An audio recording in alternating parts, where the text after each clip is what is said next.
Now, Russia says it has captured more settlements in eastern Ukraine while advancing towards the military hub of Pokrovsk. Now, Moscow says its forces have captured the villages of Memryk and Novohrodivka. Pokrovsk is strategically important as it lies on a road that supplies Ukrainian troops and towns across the eastern front. Russian forces now control about a fifth of Ukraine since launching their full-scale invasion in February of 2022.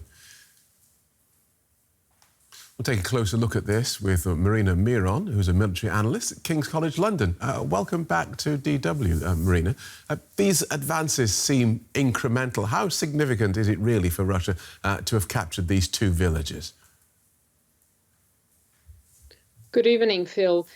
It's interesting that it's being reported now because Ukrainian deep state has reported the Russian capture of Memryk village some 10 days ago on August 29th. And so what we're seeing in kind of tactical and operational terms, capturing of Memryk threatens the Ukrainian grouping in Karlivka, which is just southeast of the village, because the Russians could move and cut off Ukrainian logistical supplies there. But in a grander scheme, what we're seeing is that essentially Russian troops trying to secure their flanks while they're moving towards Pokrovsk.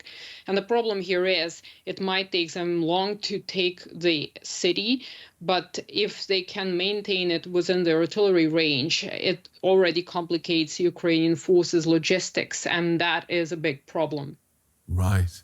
So Russia has also stepped up its bombing campaign against Ukraine. What's going on there?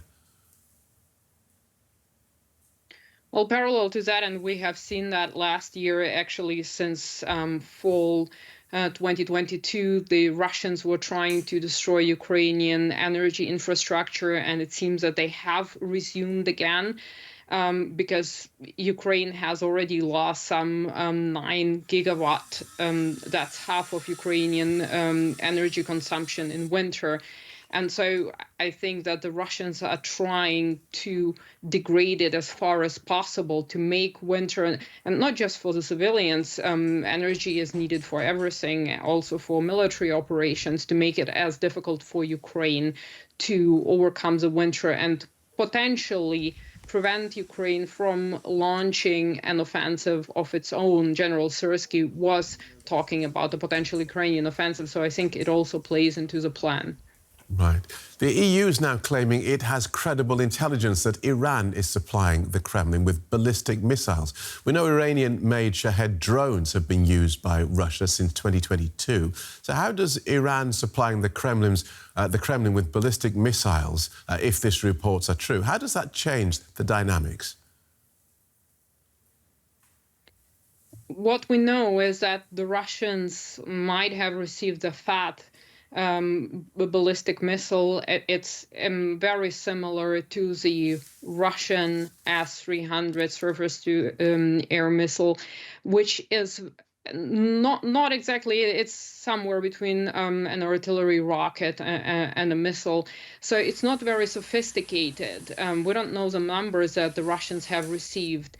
So probably the Russians are running out of the S-300 SAMs, or maybe they're just too expensive to manufacture, and it's cheaper to get them from Iran. But I don't think it's going to change the dynamics of the conflict, because the idea is probably the Russians might be using them in the border areas as well as around Pokrovsk in order to be able to save up their more sophisticated long-range missiles for strikes on Ukrainian energy infrastructure and deeper strikes on Ukrainian military's logistical hubs and so on.